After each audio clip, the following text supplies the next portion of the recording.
아마도 오늘 읽은 본문은 많은 분들께 익숙한 본문일 것입니다. 하지만 이 본문은 낯설게 읽으면 이상한 것 투성입니다. 오늘 본문에 나오는 사무엘은 당대 최고의 선지자였습니다. 하지만 그 선지자가 지금 이름도 모르는 소년 하나를 우두커니 기다리고 있습니다. 이것은 절대로 당연하지 않은 상황입니다. 어디 꼬마 아이 하나가 당대 최고의 선지자를 하염없이 기다리게 만든단 말입니까? 게다가 지금 사무엘이 있는 곳은 베들레헴이라는 아주 작은 도시입니다. 베들레헴은 지금 우리에게나 익숙한 도시이지 당시엔 아무도 모르는 작은 시골 마을이었습니다. 심지어 베들레헴은 지금까지 사무엘상에서 한 번도 등장한 적 없었던 도시입니다. 사무엘은 그동안 라마, 베델, 미스바와 같이 큰 도시들을 돌며 이스라엘을 다스렸습니다. 그런 도시들에 비하면 이 베들레헴은 보잘것없이 작은 도시였습니다. 그렇다면 이 작은 도시 베들레헴에 이 큰 선지자가 무슨 일이랍니까? 또 그 위대한 선지자는 지금 어떤 이유로 이름 모를 소년 하나를 계속 기다리고 있단 말입니까? 이 당연하지 않은 상황을 좀 더 자세히 그려보겠습니다. 사무엘이 베들레헴을 방문했을 때 혼자 갔겠습니까? 아무리 줄여도 많은 수행원들이 함께 갔을 것입니다. 당시 사무엘의 움직임은 왕에게까지 보고되는 아주 큰 움직임이었으니까요. 그런데 그런 사무엘이 갑자기 예고도 없이 이 작은 마을 베들레헴을 방문했습니다. 그러니 이 성읍 전체가 얼마나 깜짝 놀랐겠습니까? 아니나 다를까 베들레헴 모든 장로들이 나와 벌벌 떨면서 사무엘을 영접합니다. 장로들은 두려웠던 겁니다. 무슨 문제가 있기에 이 큰 선지자가 이곳을 방문했을까?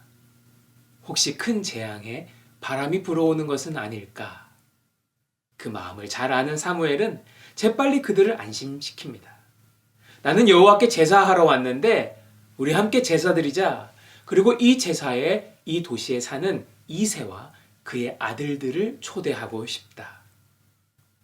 장로들은 갑자기 이게 무슨 영문인지 도통 모르겠습니다. 하지만 이유가 중요합니까?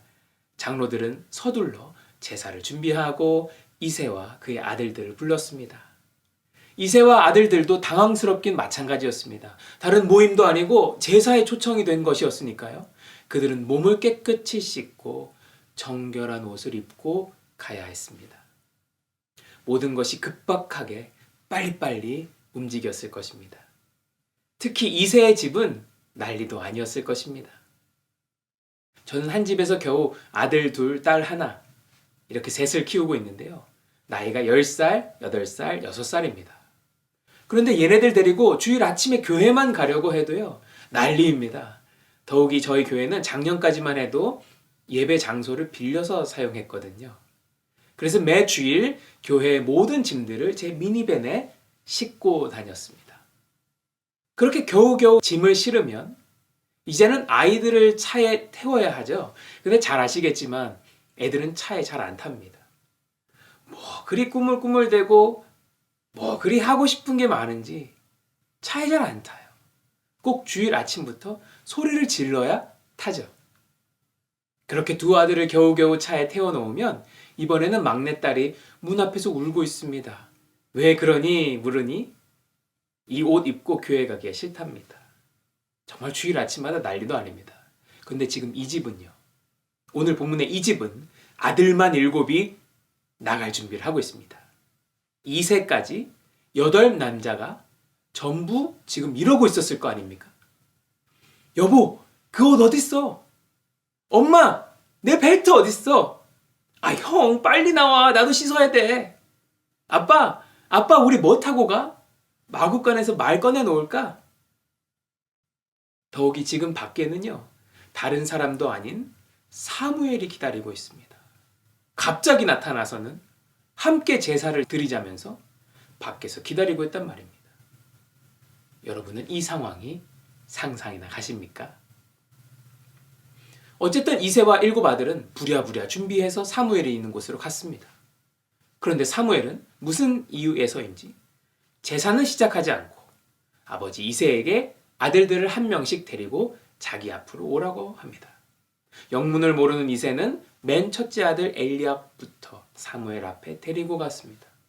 엘리압은 키도 크고 아주 잘생긴 청년이었습니다.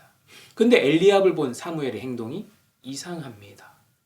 처음엔 기뻐하더니 곧 이새에게 다음 아들을 불러오라고 말합니다. 그래서 이새는 자신의 다른 아들들도 사무엘 앞으로 데리고 갔습니다. 그런데 둘째 아비나답, 셋째 삼마, 이후로 넷째, 다섯째, 여섯째, 일곱째 아들이 모두 지나가도록 사무엘은 그냥 여호와께서 택하지 아니하셨다라는 말만 합니다. 그리고 나서 사무엘이 이새에게 묻습니다. 너의 아들이 이게 다냐? 이새가 말합니다. 아직 막내가 남아있는데 그는 양을 지키고 있습니다. 우린 여기서 몇 가지 사실을 알 수 있습니다.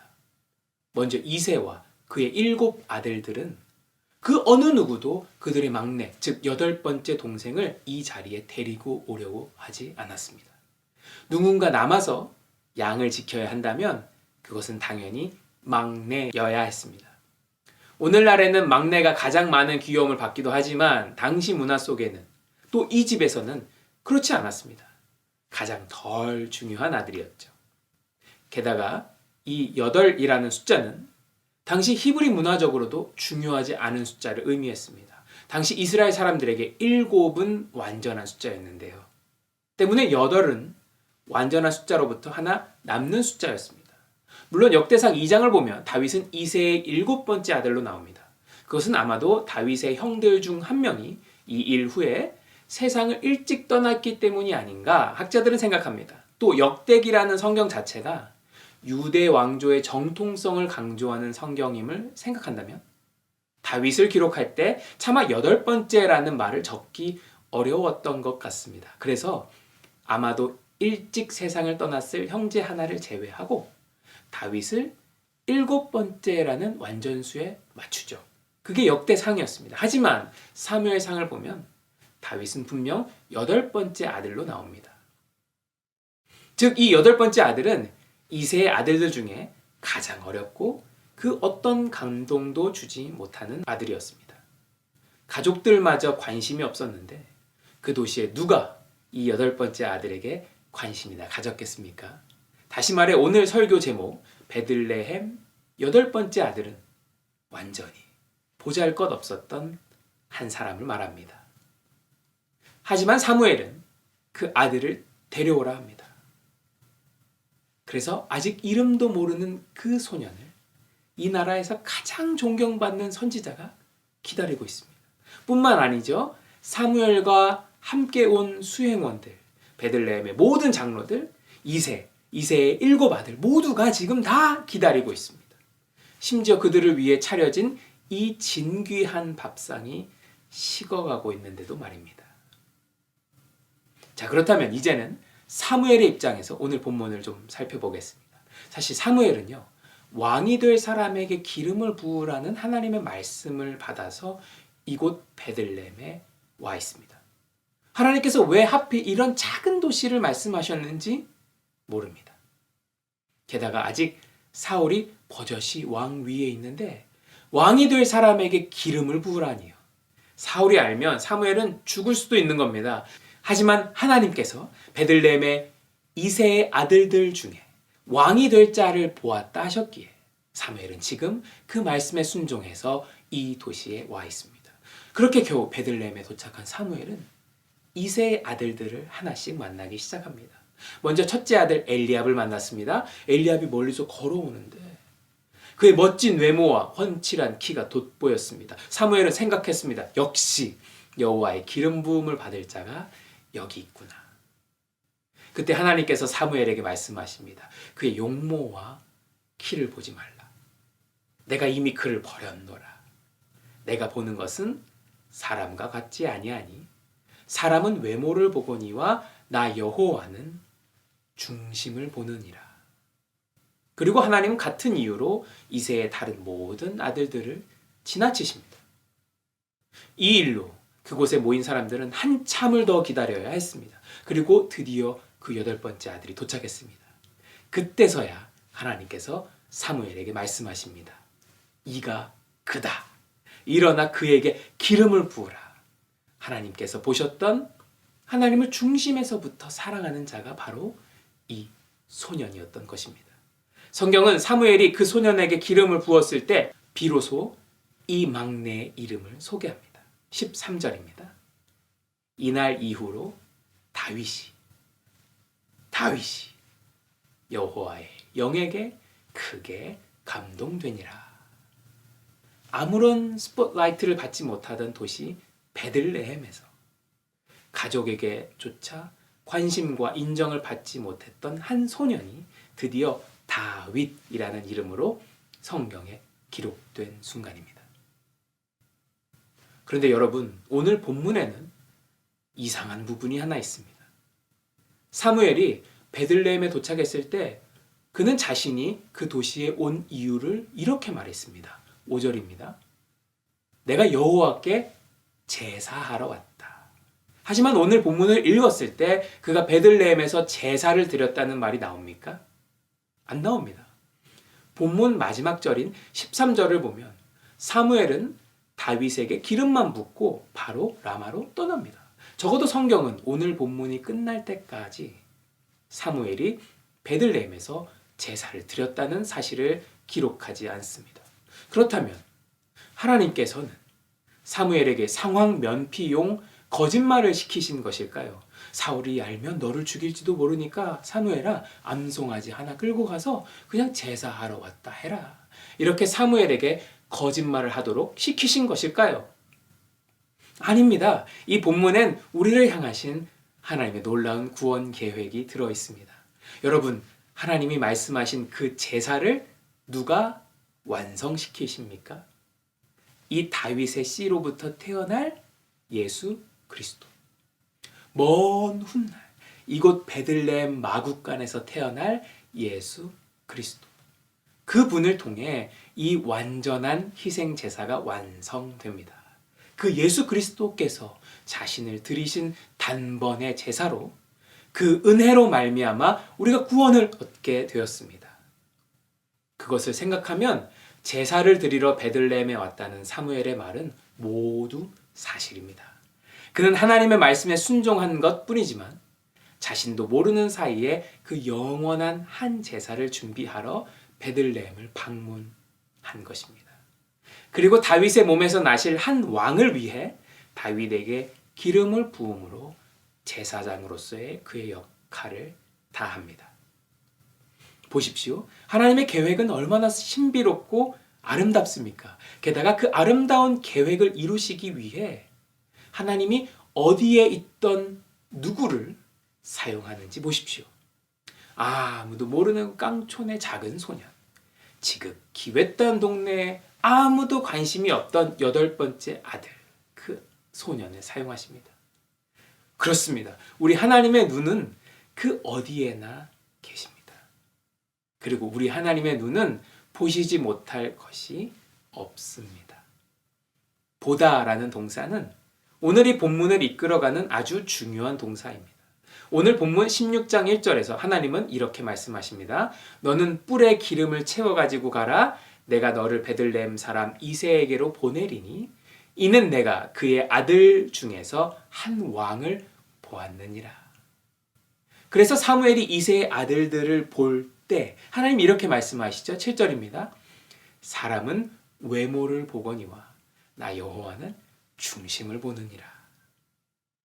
보다. 여러분은 지금도 하나님께서 우리를 보고 계심을 믿으십니까? 하나님께서 우리를 보고 계신다는 이 이야기를 들으실 때 여러분의 마음은 어떠십니까? 두려우십니까? 아니면 위로를 얻으십니까? 다윗은 비록 아주 작은 도시 베들레헴에서 아무에게도 관심받지 못하는 삶을 살고 있었지만 하나님은 그때에도 그런 다윗을 보고 계셨어요. 우리는 성경에 기록된 이 말씀을 통해 하나님께서 지금도 우리를 보고 계심을 확신할 수 있습니다. 하나님께서 그 작은 도시 베들레헴 8번째 아들 다윗을 보고 계셨던 것처럼 우리 하나님은 지금도 우리 생각에 아무것도 아닌 것 같은 우리를 보시며 우리와 함께하고 계십니다. 하지만 이 말씀을 오해하시면 안 됩니다. 하나님께서 나를 보고 계시니 내 인생에 언젠가 햇빛 비칠 날이 있다. 나는 아직까지 아무런 관심을 끌지 못하는 8번째 아들이지만 언젠가 다윗이 될 날이 있다. 저도요, 이 말씀을 이렇게 읽지 않기 위해 부단히 노력해야 했습니다. 나는 지금 시골 작은 이민교회에서 목회하고 있지만 언젠가 사무엘과 같은 사람이 찾아와서 다윗과 같이 나의 이름을 높여줄 거다. 저는요, 이 말씀을 이렇게 읽지 않기 위해 부단히 노력해야 했어요. 여러분, 이 말씀은 그런 의미가 아닙니다. 오히려 내 중심에서 하나님이 무엇을 보실 수 있을까? 이걸 걱정해야죠.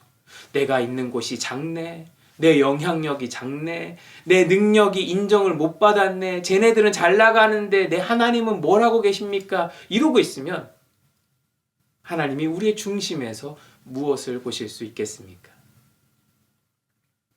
우리가 어디에 속해 있든, 우리가 어떤 자리에 있든, 우리의 영향력이 얼마나 되든, 우리가 어떤 대접을 받고 있든, 그런 것은요, 하나님께서 우리를 보시는 요인도 아니고 이유도 아닙니다. 하나님은 우리가 어디에 있든 우리를 보실 수 있습니다. 그리고 그 하나님은 우리가 어디에 있든 우리의 중심을 보십니다. 월드미션 대학 학우 여러분, 저는 여러분이 속한 곳을 잘 알지 못합니다. 하지만 죄악된 우리의 본성은 우리가 있는 곳에 대해 불평하기 쉽습니다.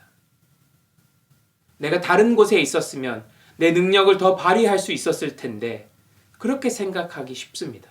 하다못해 우리의 기도를 돌아보십시오. 우리가 기도하고 있는 것은 무엇입니까? 나를 바꿔달라는 기도입니까? 아니면 내 환경을 바꿔달라는 기도입니까? 이것이 우리 중심의 진짜 모습입니다. 그러나 우리가 목매었던 모든 것은 하나님께는 전혀 문제가 되지 않습니다. 하나님은 우리가 어디에 있든 우리를 찾아오셔서 하나님 나라의 확장과 예수 그리스도의 다시 오심을 위해 우리를 사용하실 수 있는 분이십니다.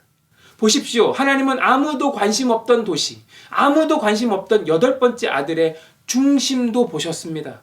그리고 그 다윗을 통해 우리의 구원자 되신 예수 그리스도가 이 땅에 오심을 준비하셨어요.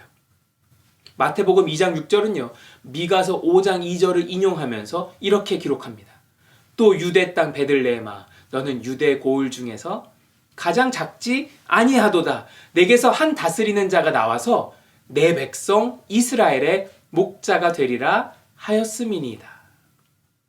아니 미가 선지자 때에도 베들레헴이 얼마나 작았으면 미가 선지자가 이렇게 말했을까요? 하지만 작고 크고 상관없이 하나님은 그 작은 고을 8번째 아들의 중심을 보셨습니다. 그리고 그를 통해 어떤 큰 도시, 어떤 위대한 사람을 통해서도 하지 않으셨던 예수 그리스도를 준비하시는 일을 하십니다. 여러분, 아직도 우리가 어디에 있는가가 중요하십니까? 오늘 말씀은 그런 우리 모두에게 이 질문을 하나 던지고 있습니다. 하나님께서는 우리의 중심에서 무엇을 보실 수 있겠습니까? 말씀을 마치겠습니다. 지금 내가 속한 곳이 베들레헴 같더라도, 그 8번째 아들 같더라도 하나님이 내 중심에서 그리스도를 향한 마음을 보실 수 있다면 그보다 귀한 일이 어디 있겠습니까? 내 삶에서 그리스도가 드러나실 수 있다면 그보다 기쁜 일이 어디 있겠습니까? 지금 당장은 결과를 알 수 없으나 주님을 위해 기쁘게 한 일은 우리 주님의 다시 오심을 위해 반드시 영광스럽게 쓰일 것입니다. 그것이 우리를 이 자리에 부르신 주께서 주신 소명이 아니겠습니까? 그리고 우리에게 맡기셨으니 우리가 그분을 의지할 수 있지 않겠습니까? 말씀을 마치며 이 찬송의 가사를 생각해 봅니다. 높은 산이 거친 들이 조막이나 궁궐이나 내 주 예수 모신 것이 그 어디나 하늘나라. 하나님은 우리가 어디에 있든 우리를 보시며 함께 하시는 분이십니다. 그리고 하나님은 그 중심이 예수 그리스도로 채워지고 있는 자들을 통해 지금도 다시 오실 예수 그리스도의 길을 준비하고 계십니다. 월드미션 대학 학우 여러분, 우리 삶이 어디에 있으나 중심이 하나님께 있길 원합니다. 그리하여 우리가 어디에 있든 우리 삶은 다시 오실 그리스도를 준비하는 삶이 되길 소망합니다.